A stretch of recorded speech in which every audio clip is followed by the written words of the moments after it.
జగన్ తన గెలుపు ద్వారా దేశమంతా తన వైపు చూడాలని కోరుకుంటే జగన్ ఓటమి ద్వారా దేశమంతా తన వైపు చూస్తోంది అన్నటువంటిది పురంధేశ్వరి చెప్పుకొచ్చారు.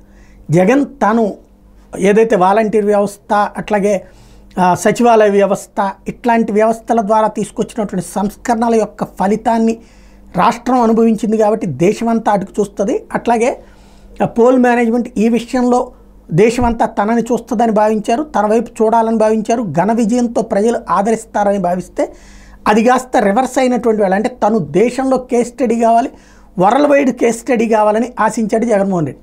కానీ ఇప్పుడు వరల్డ్ వైడ్ కేస్ స్టడీ కాదు, ముందు దేశంలో కేస్ స్టడీ అయ్యారు. ఎలా చేయకూడదు అన్నటువంటి దాని మీద కేస్ స్టడీ అయ్యారు, ఎలా పరిపాలన చేయకూడదు అన్న దాని మీద కేస్ స్టడీ అయ్యారంటూ పురంధేశ్వరి విమర్శిస్తూ వచ్చారు. ఏపీ ఎన్నికల ఫలితాలను కేస్ స్టడీగా ఇతర రాష్ట్రాలు తీసుకున్నాయి.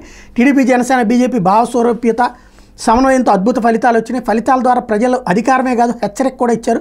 గత వైసీపీ పాలనలో ఏపీ అన్ని విధాలుగా నష్టపోయిందంటూ పురంధేశ్వరి వ్యాఖ్యానించారు.